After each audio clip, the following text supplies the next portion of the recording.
வணக்கம். தமிழ் ஃபுட் கார்னர்ல இன்னைக்கு அவரக்காய் பச்சை பட்டாணி மசாலா பண்ண போறோம். இதை ரொம்ப ஈஸியா வேகமா குக்கர்ல 10 நிமிஷத்துல செஞ்சிடலாம். டேஸ்ட் ரொம்ப நல்லா இருக்கும். இப்போ எப்படி பண்றதுன்னு பார்க்கலாம். இன்னைக்கு இதை குக்கர்ல 1 பாட் ரெசிபியா பண்ண போறோம். வேகமா பண்ணிடலாம். ஸ்டவ்ல ஒரு குக்கர் போட்டு சூடு பண்ணியிருக்கேன். அதுல 2 டேபிள் ஸ்பூன் எண்ணெய் சேர்க்கிறேன். இந்த எண்ணெய் சூடாகட்டும். எண்ணெய் சூடாயிடுச்சு. அதுல 1/2 டீஸ்பூன் கடுகு பொரிஞ்சதும் அதுல 2 மீடியம் சைஸ் பெரிய வெங்காயத்தை மிக்சியில இந்த மாதிரி 1-2 அரைச்சு சேர்த்துக்கங்க. இது கூட கொஞ்சம் கறிவேப்பிலையும் சேர்த்துக்கலாம். இந்த வெங்காயம் லைட்டா 1 நிமிஷத்துக்கு வதங்கட்டும். இப்ப வெங்காயம் 1 நிமிஷம் வதங்கிடுச்சு.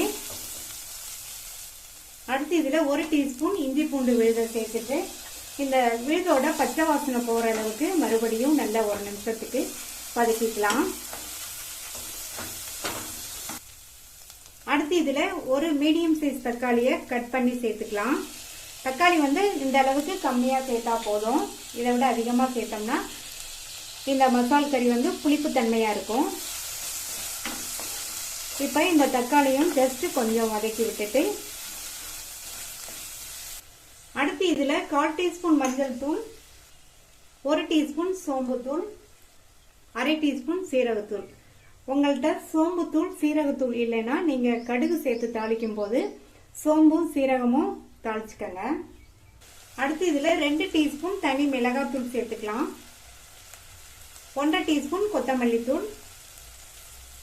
நான் 200 கிராம் அவரைக்காயும் 200 கிராம் ஃப்ரெஷ்ஷான பச்சை பட்டாணியும் சேர்க்க போறேன். இப்ப அந்த டிஷ்ஷுக்கு தேவையான அளவு உப்பு சேர்த்துக்கலாம். இதுல கொஞ்சமா தண்ணி சேர்த்து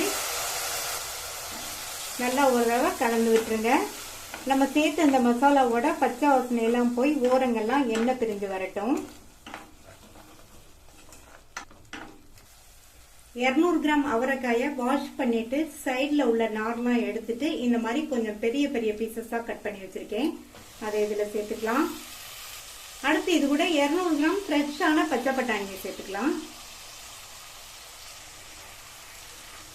இப்ப ரெண்டையுமே இந்த மசாலால நல்லா இந்த மாதிரி பிரட்டி விட்டுக்கங்க. ஹை ஃப்ளேம்ல வச்சு 2 நிமிஷத்துக்கு இந்த மசாலால இந்த அவரைக்காயும் பச்சை பட்டாணியும் நல்லா வதங்கிட்டு இருக்கட்டும். அவரைக்காயும் பச்சை பட்டாணியும் வச்சு இந்த டிஷ்ஷை நீங்களும் ஒரு தடவை ட்ரை பண்ணி பாருங்க. டேஸ்ட் ரொம்ப சூப்பரா இருக்கும். அதே சமயம் நம்ம இதை ரொம்ப வேகமா பண்ணிடலாம். 2 நிமிஷமா இந்த பட்டாணியும் காயும் நல்ல மசாலாலேயே நல்லா வதங்கிருக்கு. இப்ப இது கூட 3/4 கப் தண்ணி சேர்க்கிறேன்.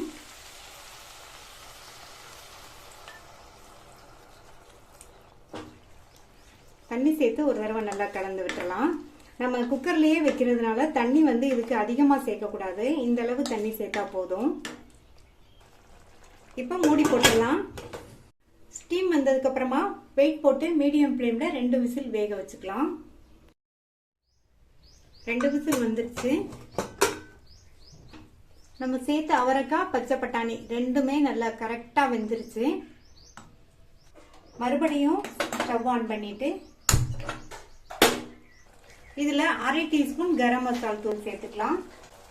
சேர்த்துட்டு நல்லா ஒரு தடவை கலந்து விட்டுறலாம். இது 2 நிமிஷத்துக்கு அப்படியே இருக்கட்டும். நம்ம கடைசியில கரம் மசாலா தூள் சேர்த்தோம்னா இந்த டிஷ் நல்லா வாசனையா இருக்கும். இப்ப 2 நிமிஷம் ஆச்சு. இதுல பொடியா கட் பண்ண கொத்தமல்லி இலைகளை சேர்த்துட்டு நல்லா ஒரு தடவை மிக்ஸ் பண்ணி விட்டுட்டு ஸ்டவ் ஆஃப் பண்ணிடலாம். நல்லா கமகமன் வாசனையோட சுவையான அவரைக்காய் பச்சை பட்டாணி மசாலா சூப்பரா ரெடி ஆயிடுச்சு. இது சாம்பார் சாதம், தயிர் சாதம், பருப்பு சாதம், வெரைட்டி ரைஸ் எல்லாத்துக்குமே சைட் டிஷ்ஷா வச்சு சாப்பிட்றதுக்கு ரொம்ப நல்லா இருக்கும். சப்பாத்திக்கும் சைட் டிஷ்ஷா வச்சு சாப்பிட்றதுக்கு சூப்பரா இருக்கும். நீங்களும் இதை ட்ரை பண்ணி பார்த்துட்டு உங்க கமெண்ட்ஸை சொல்லுங்க. தேங்க்யூ.